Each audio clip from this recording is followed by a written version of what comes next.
역학적 에너지 보존 1번부터 시작할게요. 그림은 X는 0에서 정지해 있던 물체 A와 B가 X축과 나란한 직선 경로를 따라 운동한 모습을 나타낸 것이다. 표는 구간에 따라 A와 B에 작용한 힘의 크기와 방향을 나타냈고요. A와 B의 질량은 같았다 라고 했고요. X는 0에서 4일까지 운동하는 데 걸린 시간이 모두 같을 거야. FA와 FB는 각각 크기가 일정하고 X축과 나란하다 라고 되어 있습니다. 자, 일단 A는 0에서 L 구간에서 오른쪽 방향으로 힘을 받았어요.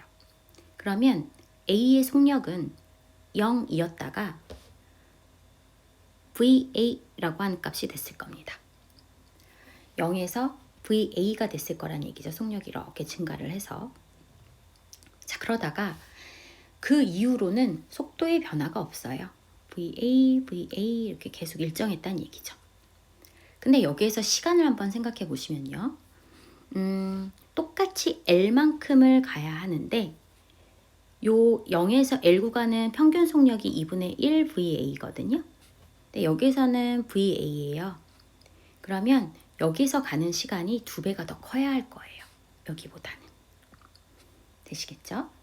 그 다음에 여기에서는 똑같이 VA인데 이동한 거리가 2L에 해당해야 되는 거니까 여기에서의 시간은 2T가 걸렸을 겁니다. 자, 그래서 A는 총 5 스몰 t 초가 걸렸어 라고 문제를 풀었어요. 자, 그러면 B는 어떻게 될 것인가? B도 여기서는 속력이 0이었을 거고요. L이라고 하는 구간 동안 FB라고 하는 힘을 받아서 속력은 VB가 됐다라고 보겠습니다. 그리고 이 구간에서는 속력이 얼마였을 거냐면 일정했을 거고요. 그런데 그 다음 구간에서 똑같은 FB인데 왼쪽 방향으로 똑같은 거리 L만큼을 받았어요. 그러니까 받은 일의 크기가 첫 번째 구간과 세 번째 구간이 같다는 얘기는 얘는 마지막에 정지를 하게 될 거란 얘기예요. 그죠? 똑같은 에너지를 받고 똑같은 에너지를 잃었으니까 원래 처음의 상태로 돌아갔을 거란 얘기가 되겠습니다.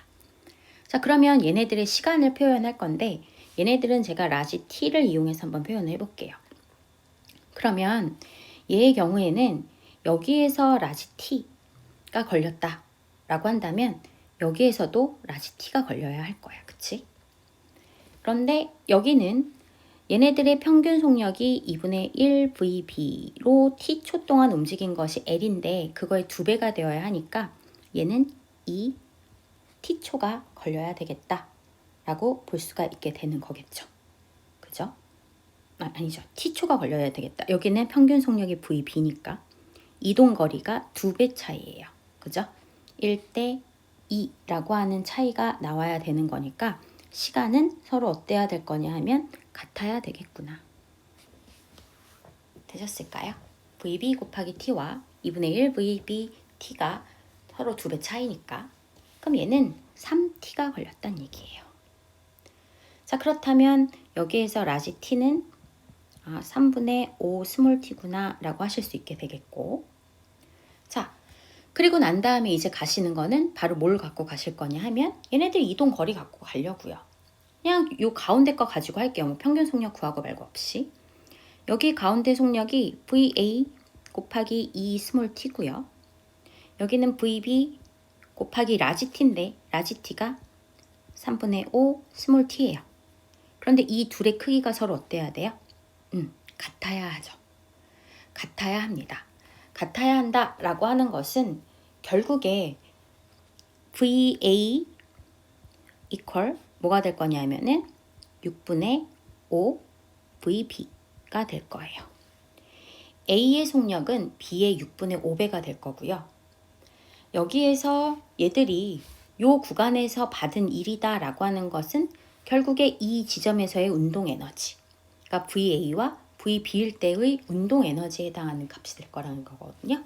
그럼 운동 에너지는 2분의 1 mv의 제곱인데 m이 서로 같잖아요. 2분의 1도 같잖아요. 그러니까 v 제곱의 b죠. 그러니까 VA는 VB에 비해서 속력이 6분의 5배니까 운동 에너지는 36분의 25배가 되겠다 라고 찾으실 수 있게 되겠습니다. 그래서 이런 거 하실 때에는 그래프를 그려가지고 하시는 거는 큰 의미가 사실 없을 거예요. 얘네들 사이에서의 뭐를 갖다가 캐치를 하실 수 있으셔야 되냐면 이 시간 관계, ET, T였고요. 여기에서는 다들 똑같이 T가 걸려야 해 라고 하는 이 시간 관계와 그 다음에 여기에서 얘네들의 거리가 같다라는 거 이용을 하셔가지고 그 거리를 구하는 공식이 서로 같을 거야 이용하셔서 속도의 비, 속력의 비 찾아내셔서 운동 에너지로 풀어주시면 되겠더라 라고 하는 얘기가 되겠습니다. 자, 그 다음에 오른쪽에 가까우니까 3번 먼저 보고 갈게요. 그림 가는 마찰이 없는 수평면에서 물체 A가 정지해 있는 물체 B를 향해서 운동하고 있는 모습이래요. 그랬는데 A에 이렇게 있고 충돌을 했대요. 그러면 여러분들은 얘네들의 운동량이 보존이 되겠구나 라고 하는 생각을 좀 해주실 수 있으셔야 되겠고요. 그리고 운동 에너지라고 하는 얘기가 나왔습니다. 자, 먼저 보시면 A의 시간과 위치 그래프니까 속력이거든요. 2m/s였고 2m/s였던 게 1m/s가 됐어요. 그 얘기는 A가 처음에는 EMA라고 하는 운동량을 가지고 있었고 B는 없었어요. 그런데 얘가 충돌을 하고 난 후에 A는 MA라고 하는 운동량이거든요. 그러면 B도 MA의 운동량을 가져야 합니다. 그런데 여기에 무슨 에너지 얘기가 나왔냐면 운동 에너지 얘기가 나왔어요. 그러면 이거 우리 앞에서도 한번 나왔었습니다만 운동 에너지는 EM분의 P의 제곱이 될 거예요. 그지? 다시 한 번만 설명해 드리면 운동 에너지 2분의 1 MV의 제곱이에요. 이거를 2분의 P의 제곱으로 고치고 싶어요. 그럼 위에 M이 하나가 더 필요하겠지? 그래서 2M분의 P의 제곱이 되는 거였었단 말이야. 자, 그래서 이렇게 나오는 건데 얘네 둘이 서로 뭐가 똑같다라고 그랬냐면 운동량이 같다라고 그랬어요. 그러면 운동 에너지의 비는 질량의 반비례를 하게 되겠구나.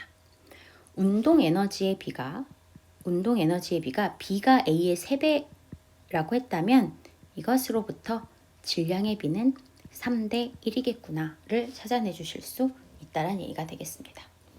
그러니까 이 문제를 푸는 데 있어서의 키포인트는 운동 에너지와 운동량의 관계를 이거를 이용을 할 수 있느냐로 보실 수 있으셔야 된다는 얘기예요. 이걸 갖다가 막 2분의 1 MV의 제곱 더하기 2분의 1 MPV의 제곱 뭐 이렇게 해가지고 구하는 그런 거는 너무 시간도 오래 걸릴 거고 답이 잘 나올지도 모르겠어요. 그러니까 여기에서는 운동 에너지라고 하는 것과 운동량의 관계 잘 체크를 좀 해주시면 좋겠습니다. 자, 밑으로 가셔서 2번 보실게요. 그림은 자동차가 등가속도 직선 운동을 하고 있고요. 등가속도 직선 운동이다 라고 하는 것은 힘이 일정했을 거예요. 그리고 얘네들 각 사이에 거리 나와 있습니다. 그리고 우리한테 주어진 것이 C에서가 B에서의 운동 에너지가 4분의 5배야 라고 한 거예요. 그러면 C에서의 운동 에너지를 5E라고 놓으면 B에서는 4E가 되겠죠. 자, 그 다음에 보세요. 힘이 일정하다라는 게 나왔고 거리가 나왔다는 얘기는 힘 곱하기 거리에 해당하는 값은 그쵸? 한 일이고 한 일은 곧 뭐가 되는 거겠어요? 에너지예요. 얘네들은 위치 에너지는 없으니까 다 운동 에너지로 전환이 됐을 거예요. 그러니까 F라는 힘으로 L만큼을 이동하면 에너지가 E만큼 늘어나는구나. 그럼 여기서는 E만큼 늘어났을 테니까 A점에서는 2E, 그 다음에 D점에서는 F로 3L만큼을 당겼으니까 8E 이렇게 되겠다라고 찾아주시면 되겠고, 그래서 자동차의 속력은 D에서가 A에서의 운동 에너지가 4배란 얘기는 속력은 그쵸 2배가 되겠다. 이렇게 풀어주시면 되겠습니다. 자, 4번도 비슷해요. 4번에 어차피 위치 에너지와 그 다음에 운동 에너지를 구해보고 얘네들의 합은 어차피 어때야 되는 거겠어요? 그쵸? 일정해야 하는 겁니다.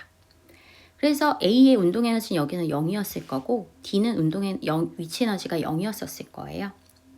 그런데 A점과 C점에서의 포텐셜 에너지 차이가 40이란 얘기는 A가 포텐셜 에너지가 40이 줄어드는 만큼 운동 에너지는 40이 늘어났을 거예요.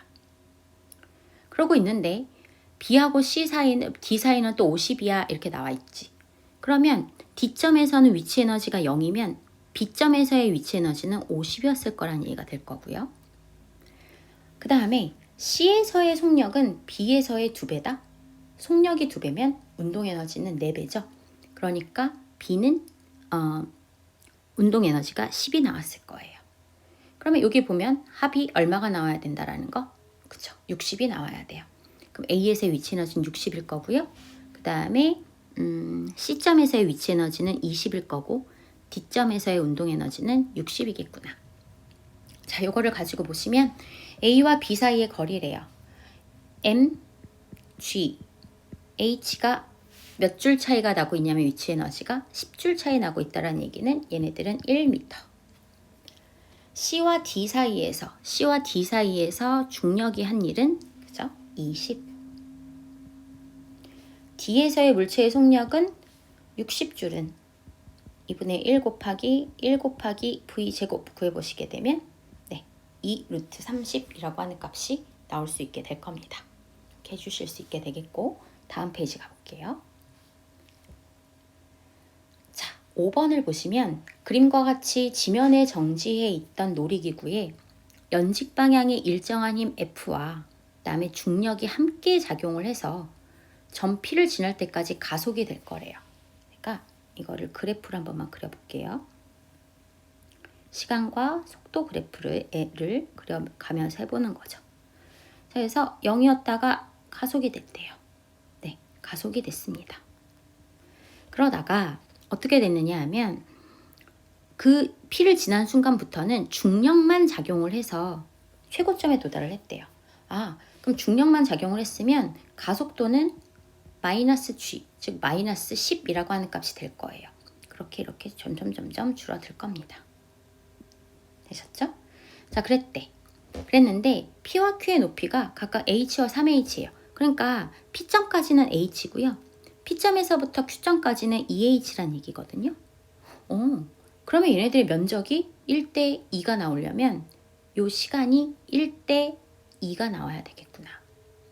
근데 그죠? 걸린 시간이 3초래요. 그러면 여기가 1초, 여기는 3초. 그런데 요 구간에서는 가속도가 마이너스 G, 마이너스 10이 나와야 되잖아요. 그러니까 2초 동안에 그쵸? 20이 줄어들어야 되는 걸 거예요. 그러면 다 구한 것 같아요. 일단 요 구간에서는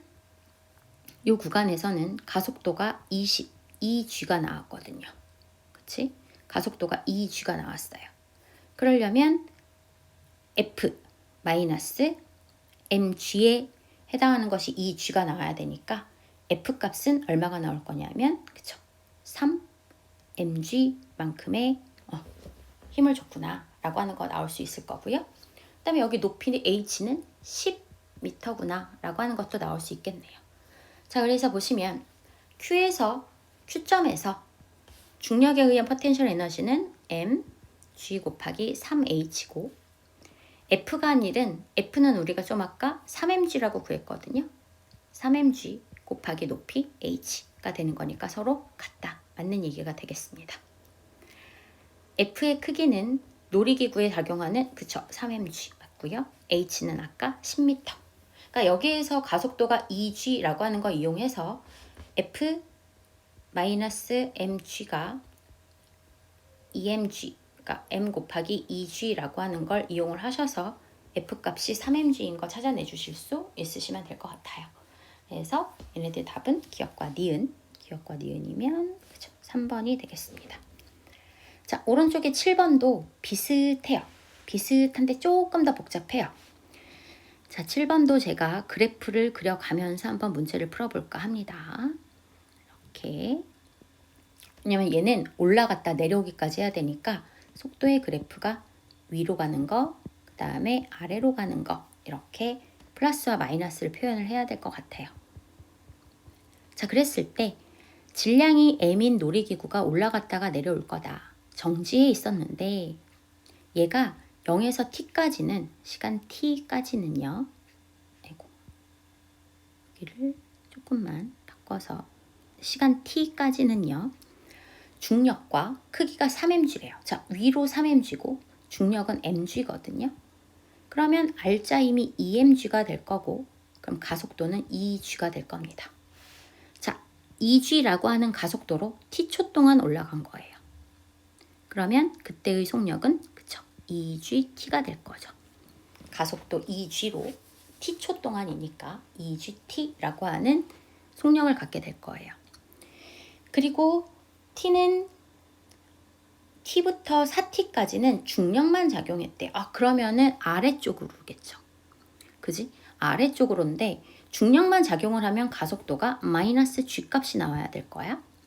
그럼 마이너스 G 값이 나오려면 그치? 2T초 만에 그러니까 T초부터 2T초면은 3T초일 때 속력은 0이 됐을 것이고 그리고 또다시 T초 4T초가 되고 나면 그쵸? GT라고 하는 마이너스 GT라고 하는 값을 가져야 될 거예요. 이렇게 일정하게 줄어드는 모습이죠. 여기가 마이너스 GT여야 한다. 자, 그런 상태에서 4T부터 지면에 도달할 때까지는 중력과 크기 F에 일정한 힘이 작용을 해서 지면에 도달할 때 0이 돼야 된대요. 그러니까 얘가 이렇게 서서히 줄어들어서 0이 되는 거죠. 그러니까 3T 이후부터는 아래로 내려오죠. 3T일 때 제일 어디 있었어요? 제일 꼭대기에 있었을 거예요. 그러니까 제일 꼭대기까지의 거리는 얼마야? 높이는 얼마야? 그러면 이거 물어보면 될 거예요. 그쵸? 최상부까지의 높이 구하실 수 있으실 거예요. 그럼 올라간 만큼 뭐 해야 돼요? 내려와야 돼요. 그러면 올라간 높이가 3T 곱하기 2GT 곱하기 2분의 1이거든요. 그러면 얘네들은 얼마가 되겠어요? 그쵸? 3GT의 제곱이라고 하는 높이까지 올라가야 된다는 얘기가 될 거예요. 그러면 얘가 내려오는 것도 얼만큼 내려와야 돼요? 그쵸? 3GT의 제곱만큼 내려와야 된다는 얘기야. 그러면 여기에 시간이 얼마인지는 모르겠으나 네모 곱하기 GT 곱하기 2분의 1이 3GT의 제곱이 되어야 되겠고 그럼 여기는 6T가 걸려야 돼요. 그러면 여기는 9T가 될 거고 여기는 아까 4T였었으니까 5T만의 GT가 줄어들어야 돼요. 그러면 이 구간을 보시게 되면 이 구간에서의 가속도를 구해 보시게 되면 얼마가 돼요? 그지? 5T분의 GT니까 5분의 1G라고 하는 플러스 5분의 1G라고 하는 R자임이 작용을 해야 되겠습니다. 가속도를 가져야 돼요. 그럼 R자임 생각해 보시게 되면 F에서 mg를 뺀 것이 5분의 1 mg가 되어야 하는 걸 테니까 F값은 5분의 6 mg구나. 그러니까 얘네들은 이 문제에서의 이 롤러코스터의 이게 뭐죠? 자이로드롭이죠? 자이로드롭의 움직임을 잘 생각해 보시면 돼요. 처음에 막 끌어올려가지고 속력을 막 높여놨어. 근데 계속 높아가지고 가면은 우주 탈출할 수도 있잖아요. 그러니까 어느 순간부터는 힘을 주지 않았지. 그러면은 위로 올라가면서 속력이 점점 느려질 거예요. 그러다가 꼭대기에 도달을 할 거고 꼭대기에 도달을 한 후에 내려오기 시작할 때는 처음에는 중력이 작용을 할 거예요. 그래서 으악 하고 내려오다가 그러다가 어떤 일이 일어나야 돼? 여기서는 멈춰줘야 되잖아요. 지면에. 멈춰줘야 되니까 속력을 다시 줄여줘야 돼요. 그러니까 위로 힘을 주겠죠. 그래서 얘네들이 멈추는 이런 얘기인데 올라간 높이와 내려간 높이는 서로 같아야 된다라고 하는 거 이용하실 수 있으셔야 되겠고 그쵸? 올라간 높이와 내려간 높이는 서로 같아야 돼 라고 하는 거 이용하실 수 있으셔야 되겠고 그래서 전체 시간 나오고요. 그럼 여기에서 힘이 작용을 하던 시간이 나오겠죠. 그걸 가지고 가속도 구하셔서 얘네들 F값을 찾아내 주시면 되겠더라 라고 하는 얘기가 되겠습니다. 조금 어려워요. 그러니까 5번하고 7번을 번갈아 가면서 한번 풀어보시면 5번을 먼저 풀어보시고 그리고 난 후에 이제 그 이후의 상황인 7번을 또다시 한번 풀어보시게 되면 잘 하실 수 있으실 것 같습니다. 자, 그 다음에 6번을 볼까요? 그림은 건물 옥상에서 질량이 같은 물체 A와 B를 같은 지점에서 차례로 가만히 놓았대요. 그래서 A가 지면에 도달하기 전까지. 그럼 제가 이걸 그래프로 잠깐만 그려볼게요. 누누이 말씀드리지만 항상 그래프를 그릴 수 있는 건 그려보고 거기서 너무 이게 뭐 구하는 게 복잡해진다 싶으면은 다른 방법을 찾는 거지만 그래프의 개형은 한번 상상을 해보실 수 있으셔야 돼요. 그려보시고. 그러니까 A를 먼저 떨어뜨렸어요. 정지 상태에서 떨어뜨리면 얘네들은 중력 가속도 g의 운동을 가지고 이렇게 떨어질 겁니다. 그런데 그리고선 조금 시간이 지나서 누굴 떨어뜨릴 거냐면 B를 떨어뜨릴 거예요. 똑같이 0에서부터 얘도 중력 가속도 g를 받아서 운동을 하게 되는 거겠죠. 얘는 B. 자, 그렇다라고 했을 때 속력의 차이, 세로축이 속력인데 속력의 차이는 변하지 않을 거예요. 왜? 얘네들은 어차피 가속도가 같으니까, 그치? 운동 에너지의 차이는 속력의 제곱의 차거든요. 근데 속력의 차가 일정하다고 해서 속력의 제곱의 차이가 일정한 건 아니잖아요. 그러니까 말하자면 VA의 제곱 마이너스 VB의 제곱의 차이를 가지고 해야 되는 건데 이것은 VA 플러스 VB 곱하기 VA 마이너스 VB일 거란 말이야. 이거는 일정해요. 그런데 이 값이 일정하지 않잖아요. 그러니까 얘네들은 일정할 수가 없습니다. 그리고 거리는 점점 증가를 할 수밖에 없어요. 왜? 이 그래프에서의 면적이 거리죠. 그러니까 이 거리만큼씩 A가 더 많이 가고 있잖아요. A, B보다. 그러니까 A가 B보다 멀어진 A는 점점 B에게서 계속 멀어질 수밖에 없어요. 이동하는 거리가 점점 커지는 거니까. 그래서 디귿은 맞는 얘기가 되겠습니다. 그러니까 지금 6번 같은 경우에는 전체적인 것에 대한 아주 기본적인 개념을 알고 있는지를 물어보는 문제이기 때문에 이런 아이들 같은 경우에는 조금 잘 체크를 하셔서 어떻게 풀어야 하는지 잘 봐주도록 하셔야 되겠습니다. 그래서 6번이 제대로 돼야 다른 문제들도 충분히 할 수 있는 거니까요. 일단 여기까지 하고 8번부터는 다음으로 넘어갈게요.